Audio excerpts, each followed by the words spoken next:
एक बार की बात है, रामू और श्यामू नाम के दो मित्र थे।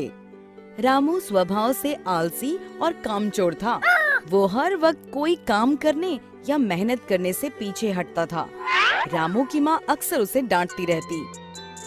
अरे कल मुहे कुछ काम कर ले, कब तक घर पर दिन भर बैठा मुफ्त की रोटियां तोड़ेगा, जब देखो सोता रहता है निकम्मा। अरे माँ क्यों सारा दिन मुझ पर चिल्लाती रहती हो, कर लूंगा काम, अभी तो मेरी सोने और खाने पीने की उम्र है। ये बोल के रामू गुस्से में पैर पटकते हुए घर से बाहर जाने लगा। तभी श्यामू आ गया और बोला, अरे दोस्त, इतने गुस्से में कहाँ भाग रहे हो? रुको रुको। अरे शंभू, माँ सारा दिन बोलती रहती है काम कर काम कर। काश ऐसा हो मुझे कोई काम ना करना पड़े, बस आराम से बैठकर खाने को मिलता रहे, फिर तो जिंदगी के मजे ही मजे हैं। ये ख्याली पुलाव बनाना छोड़ो और मुझे किसी काम से दूसरे शहर जाना है। तुम भी साथ चलो, इसी बहाने थोड़ा मन भी बहल जाएगा। चल यार शंभू, इसी बहाने माँ की डांट से कुछ देर के लिए बच जाऊंगा। अब दोनों शहर की ओर रवाना हो गए। चलते चलते श्यामू ने बोला, दोस्त रामू, थोड़ी देर यहाँ रुककर विश्राम कर लेते हैं, वैसे भी रात हो चुकी है। दोनों वहीं एक पेड़ के नीचे बैठ गए। रामू की नजर पेड़ की टहनी पर कुछ चमकती हुई चीज पर पड़ी। उसने बोला, श्यामू, ये क्या चमक रहा है? आओ देखें क्या है। अरे दोस्त रहने दो, पता नहीं क्या है, हम यहाँ से चलते हैं। तुम भी खामखा डरते हो, एक बार पेड़ पर चढ़कर देखें तो सही, आखिर है क्या। दोनों जैसे ही पेड़ पर चढ़ने लगे, तभी उन्हें एक आवाज आई, रुको। एक महात्मा जो वहीं नजदीक विश्राम कर रहे थे, उन्होंने दोनों को रोका और बोला, ये रोशनी उस जादुई घर से आ रही है जो उस पेड़ के पीछे बना है। रामू ने जब पेड़ की ओर देखा तो हैरान हो गया। जादुई घर? अब ये क्या है और इसमें इतनी रोशनी क्यों है? इस घर की एक खासियत है, इसमें रहने वाले व्यक्ति को कोई भी काम नहीं करना पड़ता और ना ही कोई मेहनत करनी पड़ती है। बस आराम से बैठकर खाओ और सो जाओ। इस घर में अपने आप सब कुछ उपस्थित हो जाता है, और वो भी बिना परिश्रम के। रामू की आंखों में एक चमक सी दौड़ गई और वो बोला, सच में महाराज जी, इस घर में रहने वाले व्यक्ति को कोई मेहनत का काम नहीं करना पड़ता। हाँ, बिल्कुल ऐसा ही है इस जादुई घर में। रामू ने मन ही मन सोचा, काश इस घर में रहने को मिल जाए, फिर तो आराम की ही जिंदगी गुजरे, ना कोई मेहनत करनी पड़े और ना रोज रोज माँ के ताने सुनने को मिले। रामू महात्मा जी से बोला, महात्मा जी, अगर मुझे इस घर में रहने को मिल जाए तो आपकी बड़ी कृपा होगी।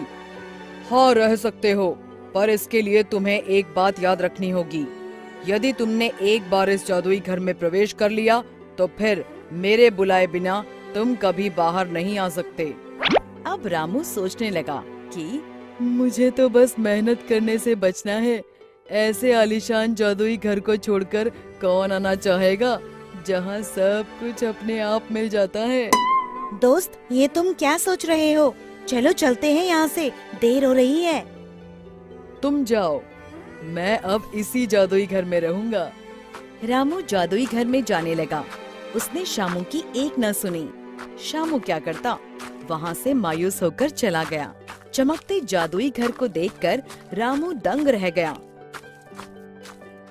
जैसे ही उसने घर के भीतर प्रवेश किया, घर का दरवाजा बंद हो गया। रामू बहुत खुश था। उसने सोचा, बहुत थक गया हूँ, अब कुछ खाने को मंगवाता हूँ। मुझे भूख लगी है, कुछ खाने को दो। ढेर सारे पकवान रामू के सामने लग गए। रामू इतने ढेर सारे पकवान देखकर खुशी से चिल्लाया, इतने सारे पकवान, और वो भी बैठे बैठे, अब आएगा ना जिंदगी का मजा। भोजन करने के पश्चात रामू ने सोचा, थोड़ी देर सो जाता हूँ, बहुत नींद आ रही है। रामू सो गया। कुछ देर बाद वो सोकर उठा और फिर कुछ खाने के लिए मंगवाने लगा। फिर उसके आगे ढेर सारे पकवान आ गए। कुछ दिनों तक ऐसे ही चलता रहा। रामू जो मांगता जादुई घर में उसे वही खाने को मिल जाता।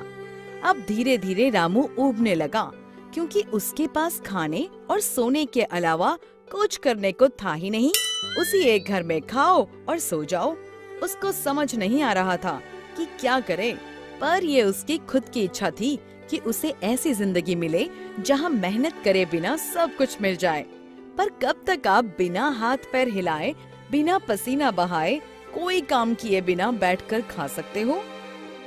रामू जोर जोर से चिल्लाने लगा, महात्मा जी, मुझे इस घर में नहीं रहना, मुझे यहाँ से बाहर जाना है। मैं मेहनत करके कमा कर खा लूंगा, पर यहाँ तो मैं पागल हो जाऊंगा। माँ, मेरा मित्र शंभू कोई भी नहीं है, मुझे उनके साथ ही रहना है। महात्मा जी, मुझे वापस भेज दो मुझे महात्मा जी। चिल्लाते हुए अचानक से रामू को आवाज आई, अरे निकट्ठू, उठ जा, सूरज सर पर चढ़ाया है, कोई काम ढूंढ ले। अपने मित्र शंभू से कुछ सीख ले, वो कितनी मेहनत करता है।